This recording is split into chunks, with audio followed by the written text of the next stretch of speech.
నమస్తే అన్న అందరికీ నమస్కారం.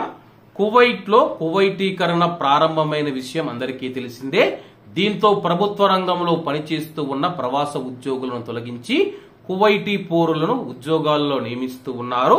అలాగే దీనికి సంబంధించి ప్రభుత్వ ఉద్యోగాల కువైటీకరణకు సంబంధించి సివిల్ సర్వీస్ నిర్ణయం 11/2017 అమలులోకి వచ్చినప్పటి నుంచి విద్యుత్ మరియు నీటి వ్యవహారాల మంత్రిత్వ శాఖ ప్రవాస ఉద్యోగుల సంఖ్య గణనీయంగా తగ్గిందని చెప్పి వెల్లడించింది.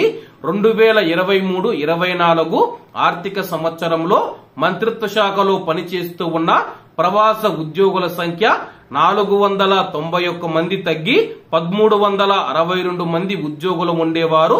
ప్రస్తుతం 871 మంది మాత్రమే విద్యుత్ మరియు నీటి వ్యవహారాల మంత్రిత్వ శాఖలో పనిచేస్తూ ఉన్నారని చెప్పి అధికారులు తెలియజేశారు. ప్రస్తుతం కువైట్ దేశవ్యాప్తంగా అన్ని ప్రభుత్వ రంగాలలో కువైటీకరణ అయితే మొదలయ్యింది. 2017 నుంచి కువైటీకరణ చేయాలని చెప్పేసి సివిల్ సర్వీస్ కమిషన్ ఒక నిర్ణయాన్ని జారీ చేసింది, ఒక సర్కులర్ ను జారీ చేసింది.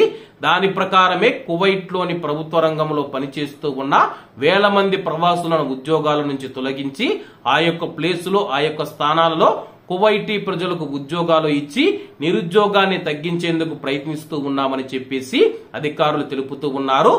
మరోవైపు కువైట్ లో ఉన్న నిపుణులు ఎవరైతే ఉన్నారో ప్రవాసులను ఉద్యోగాల నుంచి తొలగించడం కాదు, అలాగే కొత్త ఉద్యోగాలు సృష్టించి ఉద్యోగాల రూపకల్పన జరగాలని చెప్పేసి కొత్త ఉద్యోగాలు సృష్టించడం ద్వారా కొత్త వారికి ఉద్యోగ అవకాశాలు వస్తాయని చెప్పేసి కొత్త ఉద్యోగ అవకాశాలు సృష్టించకుండా ప్రవాసులను ఎంతకాలం తమ యొక్క ఉద్యోగాల నుంచి తొలగిస్తారని చెప్పేసి తెలుపుతూ ఉన్నారు.